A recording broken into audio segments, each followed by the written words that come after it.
Novel का नाम जुनून मोहब्बत। एपिसोड 1। कराची की रात अपने सेहर अंगेज सुकून के साथ आयशा के छोटे से कमरे में दाखिल हो रही थी। वो कुर्सी पर बैठी, हाथ में फोन थामे और अपनी दुनिया में गुम थी। घर में छोटी बहनें खेल रही थीं, वालिदैन अपने काम से वापस आए हुए थे और बाहर की हल्की हवा खिड़की से आकर बालों को छू रही थी। इसके फोन की स्क्रीन पर एक नया प्रोफाइल खिला हुआ था। तस्वीर में नौजवान, असटालश और पुरइत्मीनान, जिसकी आंखों में ताकत और अथॉरिटी नुमायां थी। हर पोस्ट में दौलत, शानदार कारें और बड़े कारोबारी मंसूबों की झलक थी। गैर मुल्की सफर के फोटोज भी मौजूद थे, जो इसकी जिंदगी को आम लोगों से बिल्कुल मुख्तलिफ दिखा रहे थे। आयशा ने दिल ही दिल में कहा, ये आदमी वाकई आम नहीं लगता। खतरा महसूस हो रहा है, लेकिन कुछ तो है जो दिल को अपनी तरफ खींच रहा है। लेकिन आयशा की तबीयत मोहब्बत के लिए कभी नरम नहीं थी।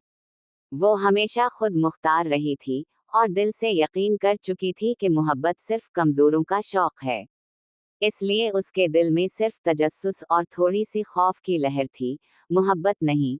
वो रोजाना इसके प्रोफाइल पर आती, पोस्ट्स पढ़ती, लेकिन कभी जवाब देने की हिम्मत ना करती। वो जानती थी कि ये शख्स खतरनाक लगता है। कुछ दिन बाद अचानक एक पैगाम आया, मैं देख रहा हूँ कि तुम मेरी हर पोस्ट देखती हो। तुम कुछ कहो भी। आयशा के दिल की धड़कन तेज हो गई। वो जानती थी कि ये आदमी आम नहीं है। इसके पैगाम में अथॉरिटी, सख्ती और सर्द मिजाजी झलक रही थी। आयशा ने जवाब देने से इनकार किया। वो बस देखती रही और अपने दिल को समझाती रही, मैं मोहब्बत के बारे में कुछ नहीं चाहती। ये आदमी खतरनाक है, मैं उसे नज़रअंदाज करूंगी।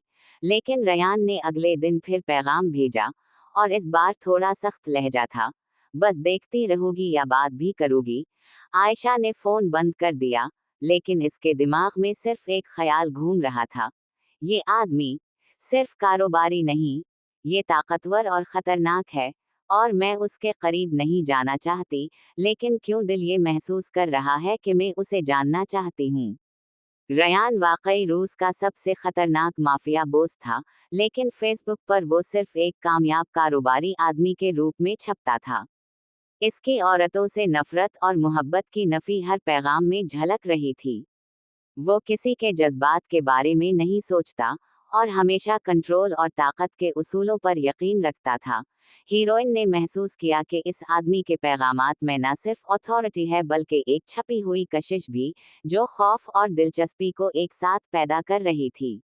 रात भर आयशा के दिमाग में ये ख्याल घूमता रहा, मैं मोहब्बत पसंद नहीं करती, लेकिन ये आदमी, इसकी ताकत, सर्द मिजाजी और अथॉरिटी मुझे बेइख्तियार अपनी तरफ खींच रही है। मैं इसे जानना चाहती हूँ, लेकिन खौफ और नफरत दोनों के बीच उलझी हुई हूँ। उसी रात आयशा ने एक बात तय की, वो जवाब नहीं देगी और इस आदमी के साथ अपनी फासले को बरकरार रखेगी।